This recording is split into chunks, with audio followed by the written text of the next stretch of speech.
Well, thank you very much. It's my great honor to be here today with some of the leading pastors and faith leaders. Today we'll discuss the progress we've made, and it's been tremendous, and the next steps we must take to continue bringing opportunity and safety to all of our citizens. Throughout our history, America's churches and religious leaders have called for change and have inspired us to care for and bring hope back to those in need. So many people in need. These are the people that they do a job and it's really largely unrecognized, which is something they don't even care about, frankly. They just want to take care of people. But the people realize it, and they love you. They love you very much. You know that. By cutting taxes, reducing regulation, increasing American energy, and promoting American manufacturing, a situation where, as you remember, the other side of the equation said people don't want to do manufacturing anymore. I said, well, they don't want to make things. Well, it turns out we're doing record business in manufacturing. We've increased and created 3.7 million more jobs since Election Day. African American and Hispanic unemployment rates have reached the lowest levels in recorded history, meaning history, the lowest levels ever. African American and Hispanic, Asian also, women also, 66 years. We've launched a bold workforce training initiative. So far, over 100 companies and associations have already pledged to train and retrain over 4 million Americans. So important because we have companies once again coming back into our country and they want to employ people. So we're training and working with these people, and we're getting companies to do the same. It's been a very beautiful thing. We fought hard to include opportunity zones in our tax bill, which, as you know, we have. This tax incentive will bring badly needed investment into distressed communities, communities with high unemployment, communities where it's really tough to get a job. And already we're seeing what's happening. We're seeing the benefits. Our focus on opportunity for every citizen includes helping former prisoners. These citizens re-entering society have had a tough time. We want them to get jobs so they don't have to return to a life of crime and go back in to the same prison where they just got out. I mean, this has been a tremendous problem, and the best thing we could do actually is exactly what we're doing, creating an environment where the country is doing so well. And prisoners have never, ever, even close, done better than they've done now when they get out, because they're getting jobs. And the reason it's hard to get people because we're pretty well filled up. So for the first time, probably, I think I could say ever, they're getting a break. And I have to tell you, the people that are hiring prisoners, and you've heard me say it, they're loving them. And I don't mean in every case, but in a big percentage of cases, they're loving them. And these are people that are doing really an incredible job. But a lot of people didn't want to do it. They didn't want to hire prisoners. They're doing it. I have one man, a friend of mine, he's now up to number 10. And I don't say he loved all 10, but he likes 7 of them a lot. In fact, he said 6 of them are better than anybody else he has. I don't think that's a bad percentage, right? And he's a fan, and a lot of people are becoming fans. We passed the First Step Act through the House, and we're working with the Senate to pass that into law, and I think we'll be able to do it. When we say hire American, we mean all Americans, every American, everybody. We cannot have opportunity without safety. We're working every day with local and federal law enforcement to reduce violent crime all over the country. I mean, you look all over the world, you think, but all over our country. And the numbers are going down. Every American child should be able to grow up in a safe community, surrounded by a loving family with access to a great education that leads to a lifelong career and success and all of the things that go with great success. We also underscore the crucial importance of faith in fostering strong families and communities. And I just want to again thank you all for being here, and you're very special people. I don't even know if you know that, but you're very special people. You're admired by everybody in this country. Even if they're not believers, most of them admire what you're doing. but maybe we'll make them believers, right? It'll work. And I'd like to ask John Gray if we might, if you could just start off with a prayer, would you? Yes. Great. Thank you, John. God, we thank you for an opportunity to speak about the hearts of those who sometimes cannot fight for themselves. Thank you for this moment to be able to share our hearts with the president and his administration. Dr. King said, we cannot influence a table that we are not seated at. And so we pray that this conversation will be fruitful and productive and honoring of the best traditions of this nation. We further pray that you will continue to give wisdom and insight to our president and his leadership team to be what our nation needs to build this country from the inside out, that we will continue to be a beacon of hope and light around this world. Bless his family, bless his health, and everything that he puts his hands to do. Yes. This is our prayer, and bless our time together. Jesus, in your name I pray. Amen. Amen. Amen. Thank you, Jim. I think he's done that before. I appreciate it. Thank you. Maybe we could go around the room and we'll start, well, my friend, from the beginning. Yes, sir. Thank you. Yes, Maybe sir. just say a couple of words. If you... I'm so blessed and honored to be here and to be able to pray right here in the White House. And the most recent thing I've noticed that you've done so many things that were great. Everybody expects me to talk about the life and the babies, and I could do that. But you opening up the steel mills. And I lived across the street, pastors, in front of a steel mill in Birmingham. Now that's when they were bombing us and everything.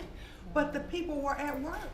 So they could go to church, they could give tithes, they had pretty dresses to wear on Sunday, and they weren't hungry.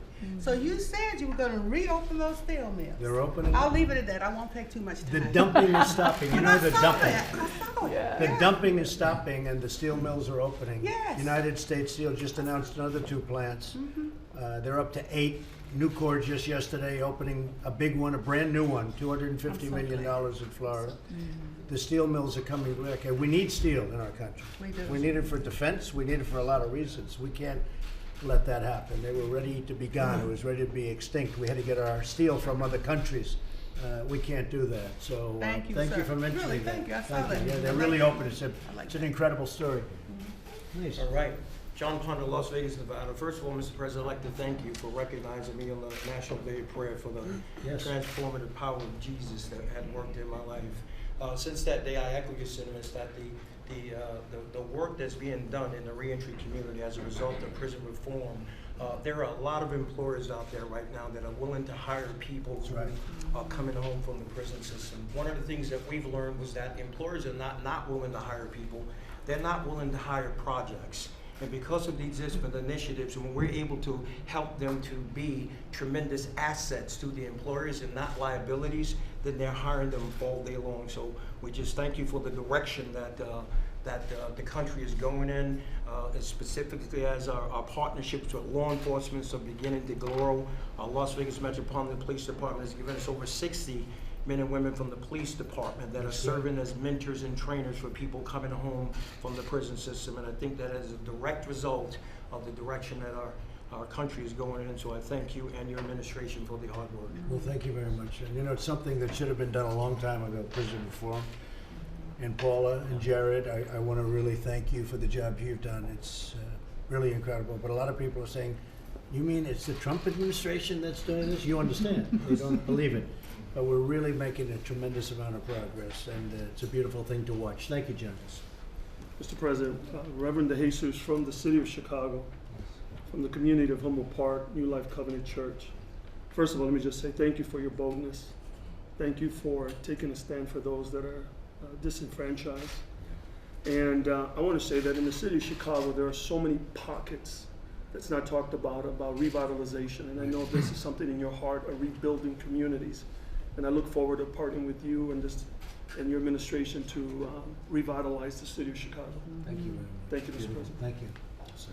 Mr. President, my name is Van Moody from the Worship Center in Birmingham, Alabama. And I just want to continue to underscore what's already been said. Thank you for your heart for all people, but particularly your leadership on the issue of prison reform and workforce development.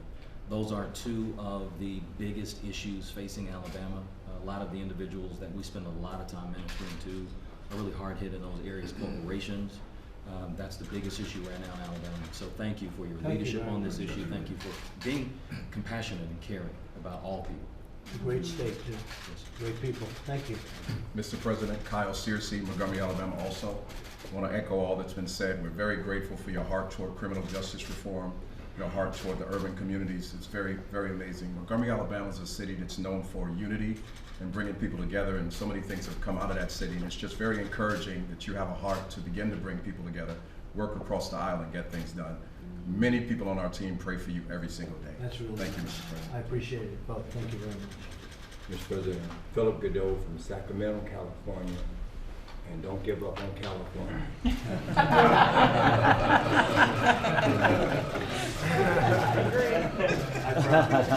Please don't give up on California. I'm in Sacramento, I'm right in the capital there, and we're working in every area to try to make a difference in the people's life. So I guess the greatest word I can say for you, Mr. President, is that you have given this country expectations, given us a new hope, a new excitement to believe that things are getting better and going to get better. And we appreciate that leadership, your tenacity to keep pushing in against all the opposition that comes against you. Thank you so Appreciate much. that. Thank you very much. Very nice. Mr. President, Travis Hayes. I'm Richard Travis Hayes. I'm the CFO of Relentless Church in Greenville, South Carolina. I'm honored to be here in the presence of greatness, and I'm excited about the opportunity to learn more. Used to be in law enforcement, so I'm really excited to hear about these programs with regards to folks who are just being released from prison and getting back into the workplace. Thank you very much. Thank you. Mr. President, Pastor Julian Lowe from Oasis Church in Los Angeles, and I'm very grateful for this administration and for you personally. I didn't grow up in the church, and I was taught growing up that faith and government were completely separated and completely different. So you offering this roundtable and giving pastors and faith leaders a voice throughout the country. I heard about the meeting you had yesterday as well with other faith leaders, and so it's very encouraging, inspiring, and gives me hope to take back to the people of Los Angeles. Honored to be here, and thank you very much. My honor. Thank you. Mr. President, Benny Perez from Las Vegas, Nevada. I'm so honored to be here with all these incredible men and women. Thank you so much as being a Hispanic leader to see what is happening in the Hispanic community. It is the largest, as you know, ethnic community in America, and to have the lowest unemployment rate, and to see my family members and my community being really empowered to live a life and not just dream, but actually see the dream come reality. Thank you for all that you're doing. It's making a huge difference in Las Vegas, and for acknowledging the churches as we partner with you and the government to make a huge difference in Las Vegas and beyond. Thank you so much. Well, thank you. And, you know, the churches weren't so much acknowledged, you know, that over the last number of years, we acknowledge Right. this. Thank you. These are great, great Thank people. you. Thank you so much. Thank you very much. Yes, sir. Thank you. Paula? Pastor Paula White of New Destiny Christian Center, and it's an honor to serve you through our faith initiative and opportunity. Thank you for bringing the faith base back to the White House, and for all the great things you continue to do. Thank you, Paula. Thank you for everything. Yes, Appreciate sir. it. Jared, would you like to say something? Sure. When you asked me to lead the efforts to try to reform our country's prisons and to see what we can do from the federal government, we were running into a little bit of a problem of politics in Congress. And so I reached out to a lot of you to see if you could help get the word out in your communities and to try to let the people in Washington know that making progress on this issue is more important than whatever political differences people may have.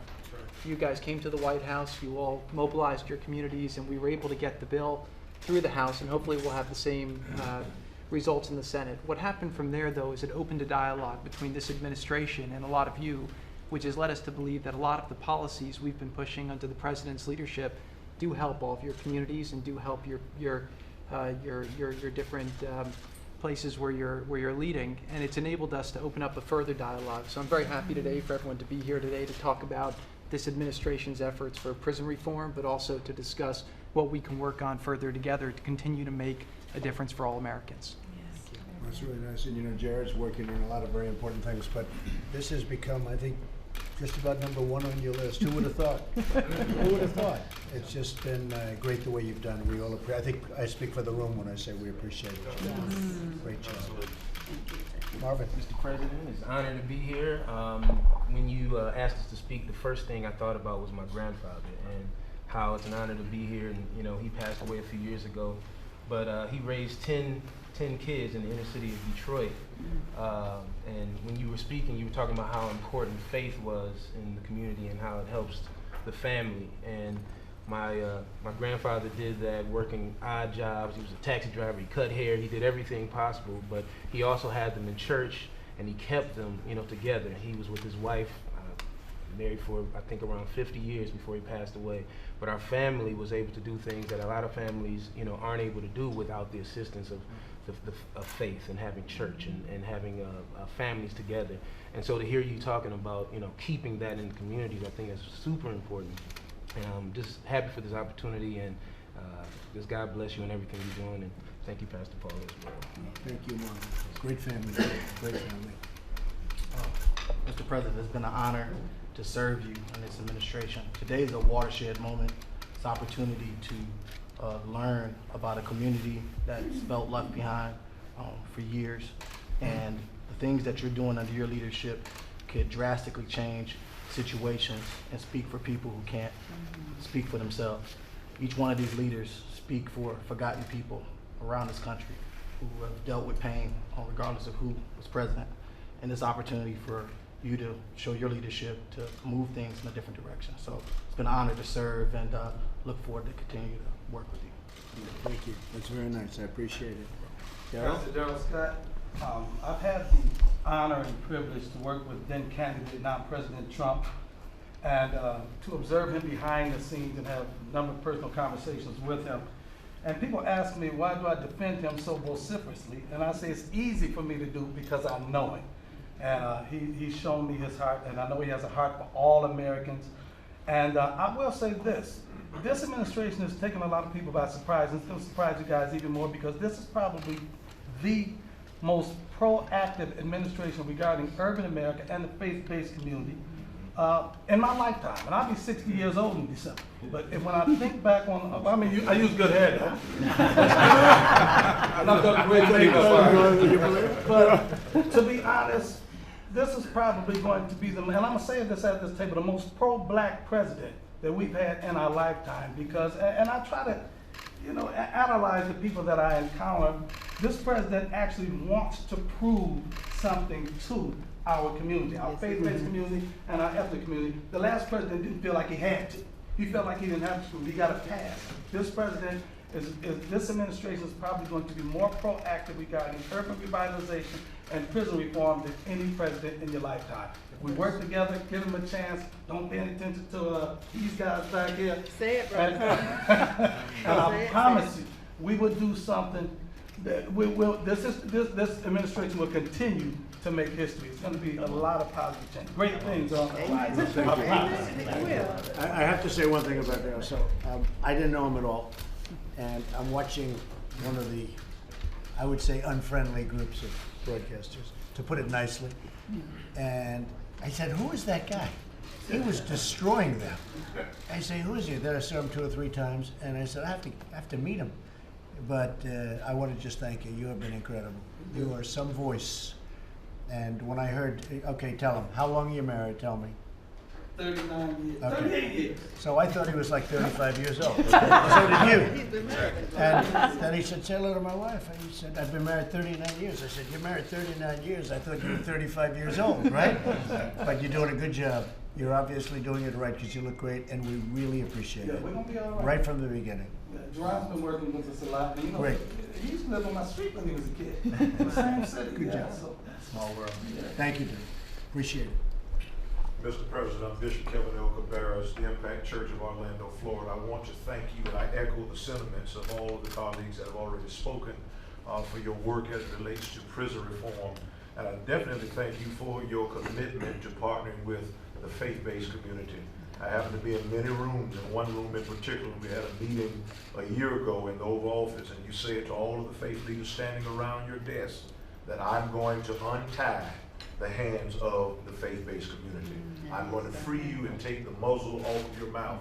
And in a year's time, I have watched you day by day do just that. by freeing the faith community and partnering with us to do what we've been called to do, and that's to impact our community. So thank you. Amen.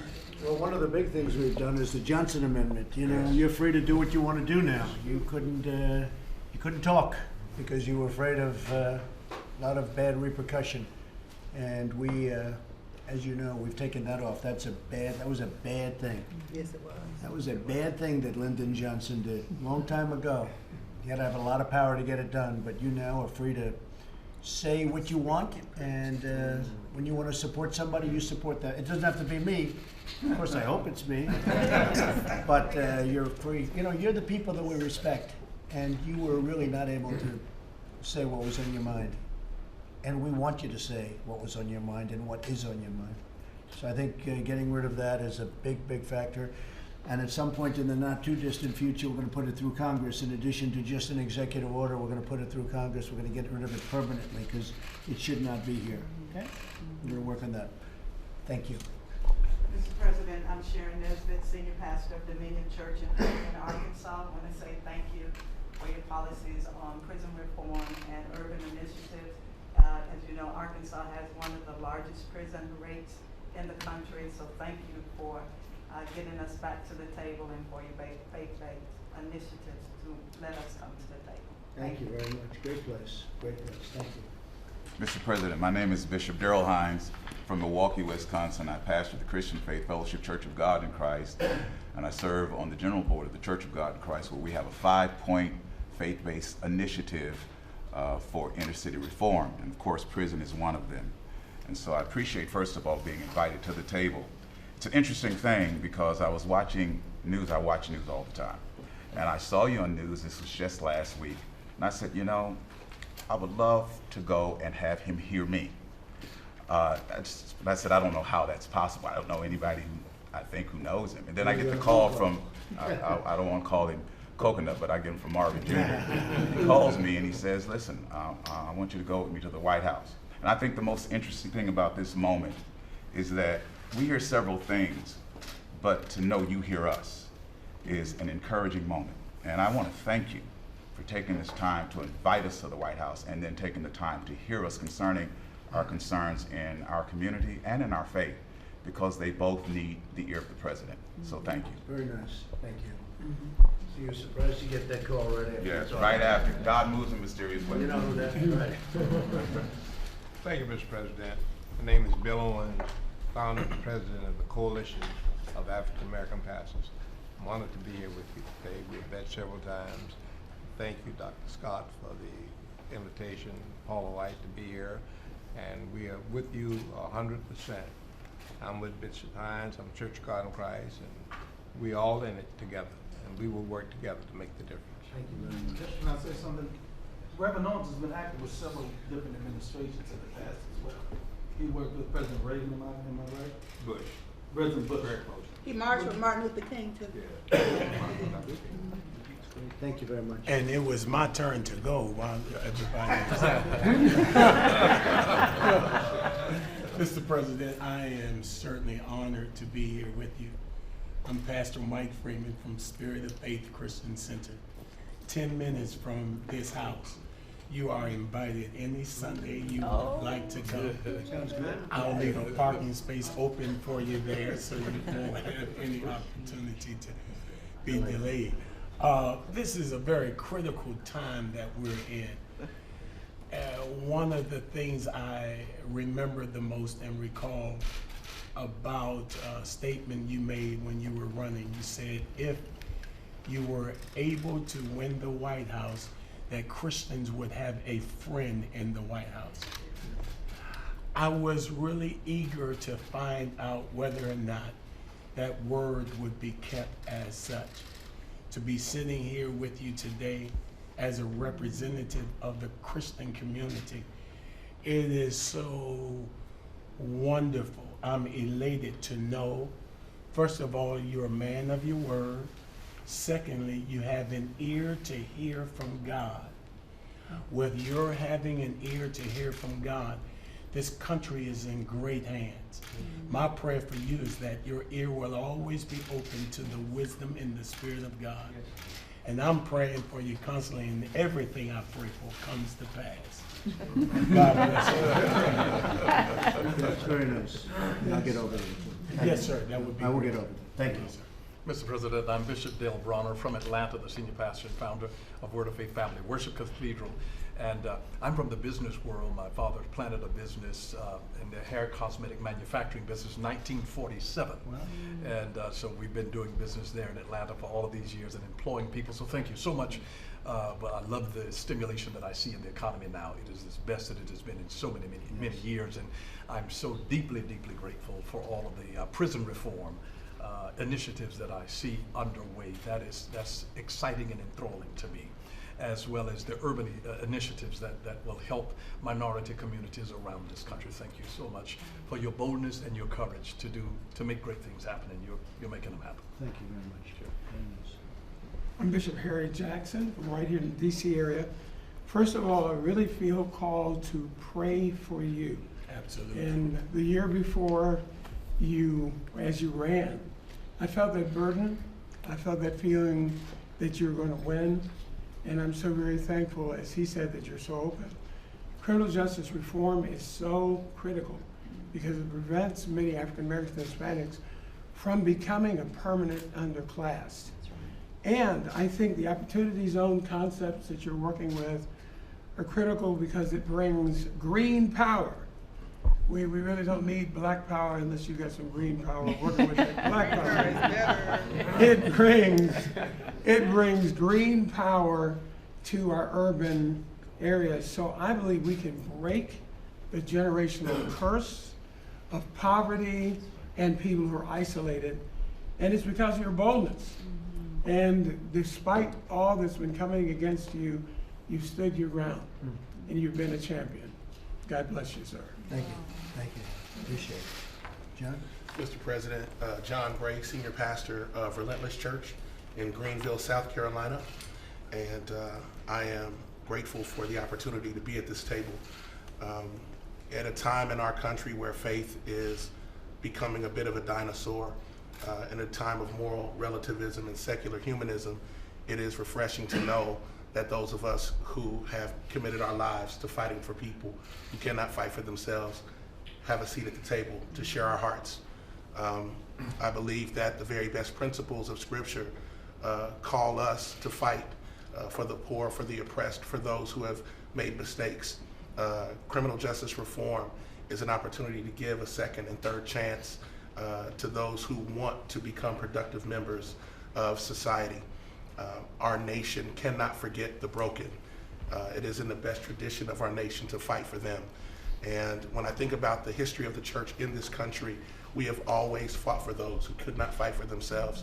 So when I think of those who are coming out of prison who want to contribute, this is critical. When I think of veterans, I have here the obituary of my uncle who passed away a few weeks ago. He was 77. He was a veteran in the U.S. Army, and he battled through mental illness and other challenges. And we saw systemic poverty, multi-generational poverty. But had he been resourced with the proper care, and had he been resourced with other necessities, he could have contributed even more. And so I'm very grateful for you, for this administration, that's allowing for the conversation. And again, my prayer is that you will continue to have wisdom and insight to lead this nation. Truly, all of us are created equal. And so thank you for giving us an equal opportunity to fight for this nation and what it means to be an American. Thank you, John. How many people in your church? Well, we just started 3 months ago, and we have about 5,500, 6,000. Yeah, that's what I heard. I heard it's really incredible. Very quick. Yes, sir. Some of them 45,000, 50,000 people. Some of you even more than that. So I congratulate you all, and it's an honor to have you here. And you always have a friend in the White House. You know that. Harry, you know that, right? Yes, sir. Thank you all very much. Thank you very much.